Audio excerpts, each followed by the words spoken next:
আগামী 12 এপ্রিল হতে মাননীয় স্পিকার ঢাকা উত্তর ও দক্ষিণ সিটি কর্পোরেশন, ময়মনসিংহ এবং বরিশাল সিটি কর্পোরেশন এবং আগামী 3 মে হতে সারা দেশে অবশিষ্ট সিটি কর্পোরেশন ও জেলাগুলিতে আমরা এই জরুরি টিকাদান কর্মসূচি বাস্তবায়ন করব ইনশাআল্লাহ। মাননীয় স্পিকার, টিকাদানের পাশাপাশি আমরা শুধু টিকাদান চালাচ্ছি না, এর পাশাপাশি হামে আক্রান্ত এবং ঝুঁকিতে থাকা শিশুদের ভিটামিন এ ক্যাপসুল খাওয়ানো হচ্ছে গতকাল থেকে। মাননীয় স্পিকার, জরুরি ভিত্তিতে দেশের প্রতিটি জেলায় 6 মাস থেকে 1 বছর পর্যন্ত বয়সী শিশুদের জন্য ভিটামিন এ ক্যাপসুল 1 লক্ষ ইউনিট অর্থাৎ 7,500 পিস এবং 1 বছর 5 বছরের 1 বছর এবং 5 বছরের কম বয়সী শিশুদের জন্য 2 লক্ষ ইউনিট 15,000 পিস করে ভিটামিন এ ক্যাপসুল জেলায় বিতরণ করা হচ্ছে, যা আক্রান্ত শিশুদের চিকিৎসায় এই সংকট মোকাবেলার জন্য অত্যন্ত কার্যকর ভূমিকা রাখবে। মাননীয় স্পিকার, ঝুঁকিপূর্ণ শিশুদের জন্য দেশের সকল সরকারি হাসপাতালে আইসোলেশন ওয়ার্ড, যেটা আপনি বলেছেন, আইসোলেশন ওয়ার্ডের ব্যবস্থা করা হয়েছে। আমাদের হাতে মাননীয় স্পিকার, এমন দোয়া করি না যে রুগী বাড়ুক, কিন্তু যতই বাড়ুক না কেন প্রত্যেকটি হাসপাতালে আইসোলেশন ওয়ার্ডের ব্যবস্থা করা হয়েছে। রাজশাহী হাসপাতালে আরও 250 আইসোলেশন বেড ব্যবস্থা করা হচ্ছে। আমাদের যদি কোনো রুগী আসে, দোয়া করেন যাতে না আসে, আমরা প্রস্তুত আছি। আইসিইউ ইউনিট প্রস্তুত আছে, আমাদের ভেন্টিলেটরও প্রস্তুত আছে।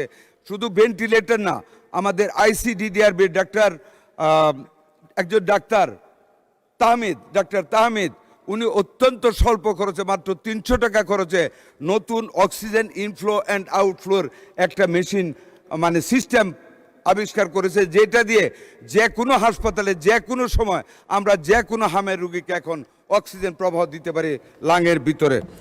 মাননীয় স্পিকার, স্বাস্থ্যকর্মীদের সক্ষমতা বৃদ্ধির উদ্যোগ নেওয়া হয়েছে। মাঠ পর্যায়ে দায়িত্ব পালনরত সকল স্বাস্থ্যকর্মীদের এই জরুরি অবস্থায় সকল ছুটি বাতিল করা হয়েছে। মাননীয় স্পিকার, ইতিমধ্যে ঝুঁকিপূর্ণ এলাকায় নিবিড় মনিটরিং ও তদারকি বৃদ্ধি করা হচ্ছে। বর্তমান পরিস্থিতিতে জরুরি ভিত্তিতে টিকা ক্রয় কার্যক্রমের উদ্যোগ নেওয়া হয়েছে। এছাড়া উন্নয়ন সহযোগী সংস্থার হু অ্যান্ড ইউনিসেফ ইত্যাদির সাথে সমন্বয় জোরদার করা হয়েছে। আমরা সকল অংশীজনের সঙ্গে সমন্বয়ের মাধ্যমে কাজ করে যাচ্ছি। আজকেও ওয়ার্ল্ড ব্যাংক আমাদের ডাকে সাড়া দিয়ে আমাদের সাথে সকালে মিটিং করেছে। তারা বিভিন্নভাবে এই হামকে মোকাবেলা করার জন্য, এই রিবেলাকে মোকাবেলা করার জন্য আমাদেরকে সহযোগিতার আশ্বাস দিয়েছে। আমরা মন্ত্রণালয় থেকে মাননীয় প্রতিমন্ত্রীকে হেড করে আমরা 5 সদস্য বিশিষ্ট একটা কমিটি ওনাদের সাথে কাজ করার জন্য সচিব আমরা করে দিয়েছি।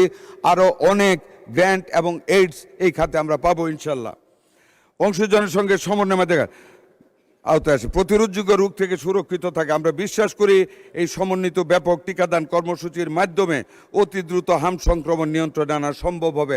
পরিশেষে আরও জানাচ্ছি, আমরা করোনাকালীন অব্যয়িত 604 কোটি টাকা দিয়ে আমরা ইউনিসেফ থেকে আরও হামের টিকা এবং অন্যান্য টিকা আমরা কালেকশন করতেছি। ভবিষ্যতে আমাদের কোনো সময় টিকার কোনো আমাদের শর্টেজ পড়বে না।